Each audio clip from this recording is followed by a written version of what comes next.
Number 10, a mass is lifted from rest on the ground to Y. There is no air resistance. Why would they say that there is no air resistance? They are simply telling you that no energy is lost or is converted to heat by work done by the resistive forces. There are no resistive forces. So if any energy is changed from one form to another, it is changed.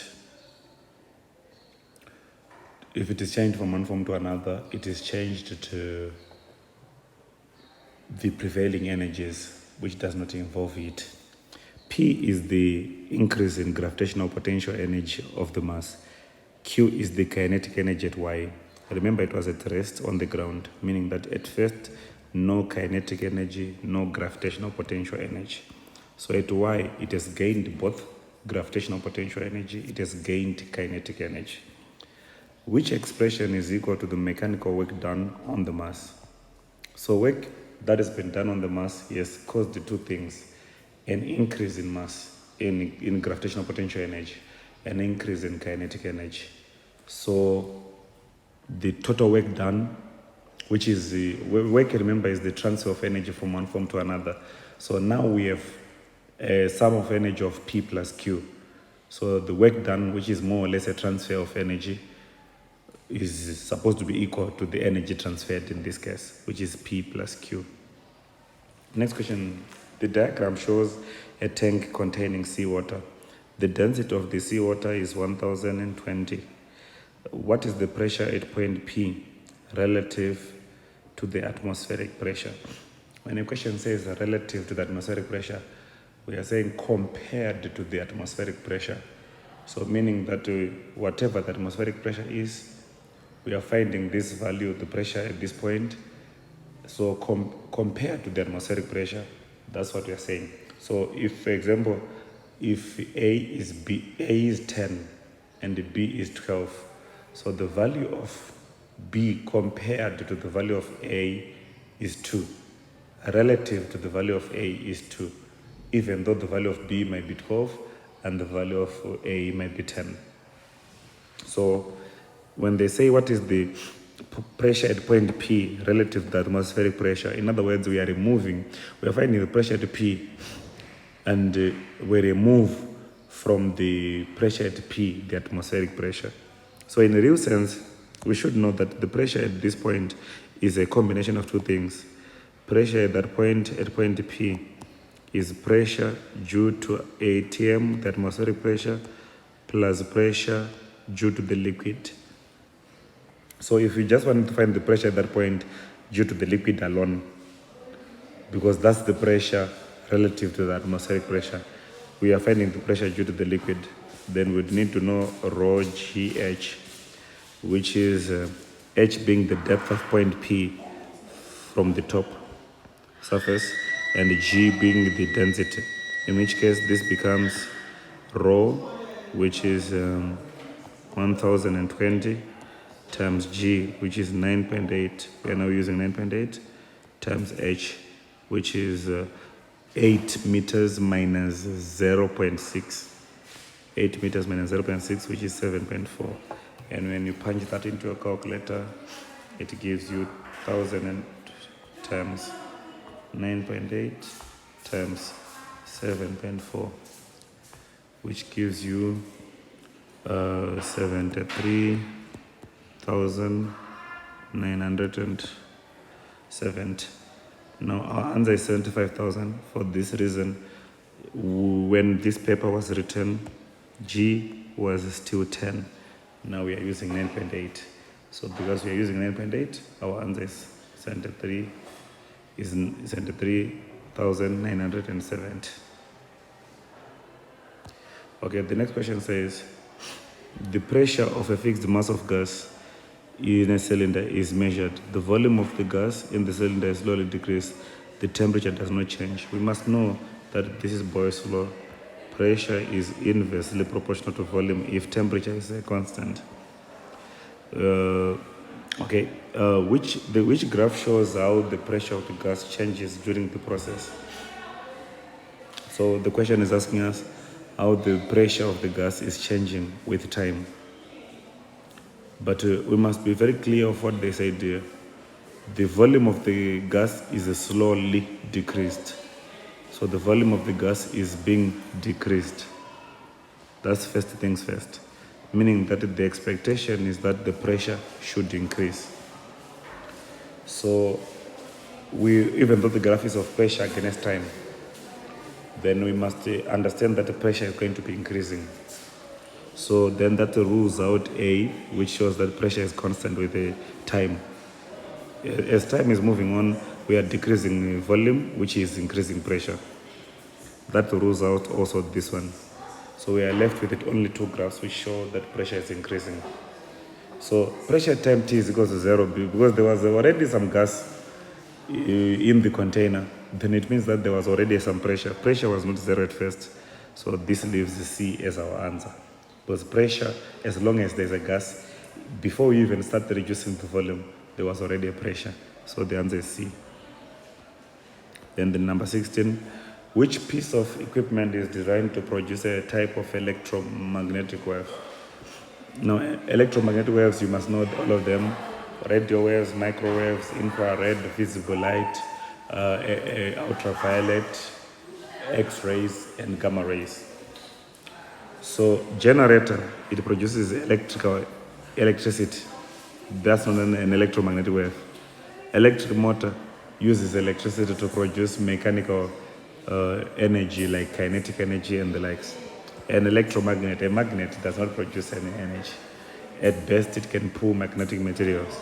So the electric fire is the one that can produce infrared radiation. So that's the one that can produce an electromagnetic wave. Then the next one says, a sound wave travels from air into water. Which road describes what happens to the frequency and the wavelength of the wave? Now note that when you are moving from air into water for the sound wave, it is changing medium. When every wave changes medium, when every wave, and I will repeat again, when every wave changes medium, its speed changes. But one thing that will never change is frequency. Frequency will not change by reflection, by refraction, by diffraction. Frequency does not change. So frequency always stays the same. But, okay, so frequency stays the same, but we know that speed of a wave is frequency times wavelength. So if frequency is a constant, then we know that the speed of sound in water is more than the speed of sound in air. And the speed of sound in solids is more than the speed of sound in water. So here we're moving from air to water, so speed increased. So if speed increased, then wavelength definitely also increased. So the answer is D for that case. Then the next says, the angle between an incident ray and the surface of a plane mirror reflecting the ray is 70 degrees. What is the angle of incidence? Actually, the question is asking you, surface of the plane mirror. This is the surface of the plane mirror. So the angle here is the angle between the incident ray. Say this is our incident ray. So the angle between the incident ray and the surface of the plane mirror, this is the angle that they gave you. That is 70. What is the angle of incidence? Angle of incidence is always known from the normal. So from the normal, then this other angle is 20. So the angle of incidence is 20. An object is reflected in the plane mirror. Which description of the image is correct? It is of the same size, and also the image is visual also in the plane mirror. These are things that we should know. Same size, the image is the same size as the object, and also the image is visual. Next. Which graph shows a graph of current against voltage for a filament lamp? You should always know this graph. As a matter of fact, the graph for a filament lamp is like that. So you should always know that graph of current against voltage. There's no teaching there. It's just a question of knowing it. Just like you should know the graph for an ohmic conductor, which is a straight line like that. Then just like you should know also the graph of a filament of a diode, which is like that. Next, diagram 1 is a circuit diagram showing an AC power supply connected to 4 diodes and the resistor. Diagram 2 shows the output from the power supply. So diagram 2 shows the output from the power supply. So this is what is entering here, the output from the power supply. But we have a 4 diode system, which by now you should know that that's a bridge rectifier. So it will produce an output which is full wave rectified. There's no need to waste time there.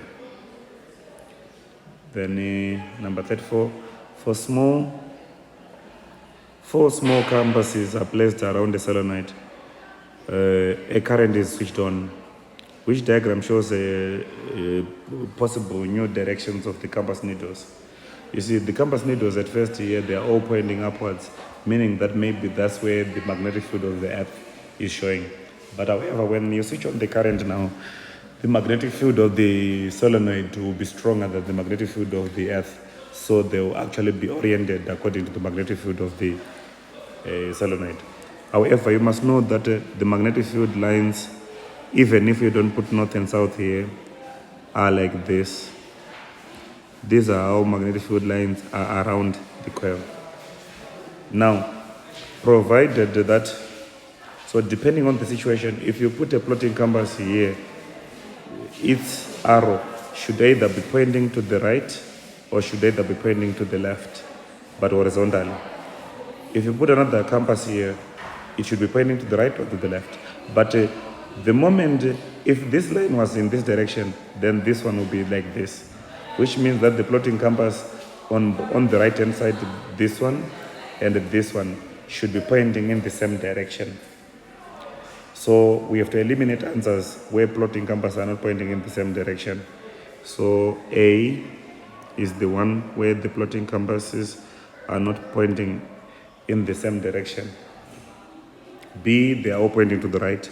C, the plotting compasses, these two are pointing to the right, and D, they are pointing to the left. So B, D, C, D could be the answer. Now next thing, if I were to put a plotting compass here and another one here, it should also orient and point along the line, because that line, magnetic field line, shows the direction where a north would go if placed at that point. So the plotting compass, its needle points to the side of the north, where the north would go, where the force on the north pole would go. That's the needle of the plotting compass, where it points. So that line, if it is horizontal on that point, then the plotting compass placed at that point should also be having its needle horizontal. So then this removes B. Then now we are left with C and D. Now if C, as it says, that the plotting compass is pointing to the right, then we would expect all magnetic field lines coming out of the left-hand side of the plotting compass to be coming out and going to the right, meaning that this needle should have been pointing to the right, but it is not pointing to the right, whereas this one is. So C cannot be correct. But as you can see, D is no, this one should have been pointing actually to the left on C, since the magnetic field lines, they are entering here. So if they are entering here, they should be coming like that. But here, they are pointing to the right, which is a proper thing, because the magnetic field lines are exiting here, and then they come and enter here, like that. So that is proper. So the answer is D. Then number 35. Transformers are used in the transmission of electrical power to houses. Which type of transformer is used at the power station prior to the connection to the power lines, and which is used prior to the delivery to houses? You should always know that a step-up transformer is used to step up voltage before it is put into the power lines at the power station. The reason being, we want the voltage to be high and the current to be low. If we have current which is low, then we are going to have a low current and then a low power losses. So we need a step-up transformer at the power station before power is put, electrical power is put into the power lines. But at the houses, before houses, we don't need a very high voltage at the houses. We need a step down transformer. So here I checked the wrong answer. The answer should be C. Before houses should be a step down transformer. The answer should be C. Okay, then finally number 40. The graph shows the measured count rate of radiation from a source before a source containing an isotope, radioactive isotope. The detector is in a laboratory with no shielding from background radiation, meaning that there is going to be, when we're measuring this count rate, we are likely to also be measuring background count rate also. What is the measured count rate after a time of 1 half-life? So after a time of 1 half-life, we want to know what would be our count rate after 1 half-life. Now you must know that originally, our count rate at first, at time 0, was the x, right? And the other thing, you must know that at the point y, it's indicating the count rate below which our graph never goes down, which means that that is the background count rate. The background count rate on this graph is shown by that horizontal line, the line below which it doesn't go. Otherwise, our graph under normal circumstances should actually go like that. And not touch, of course, the x-axis, but at least be as near as the x-axis as possible. But this one, if you look at it, it's not even coming close to the x-axis. It almost goes horizontal somewhere up there, meaning that this horizontal line was indicating the background count rate. So meaning that the actual initial count rate, excluding the count rate, would be x minus y, excluding the background count rate. The actual count rate of the source of radioactive isotope is that one. So after 1 half-life, we would expect that this decreases to x minus y divided by 2. But the question is asking, what is the measured count rate after a time of 1 half-life? So after a time of 1 half-life, we will have this measured, this count rate plus the background, which means that we have x over 2 plus minus y over 2 plus y. Minus y over 2 plus y. This gives us x over 2 plus y over 2, which ultimately is x plus y over 2. So that's why the answer is D.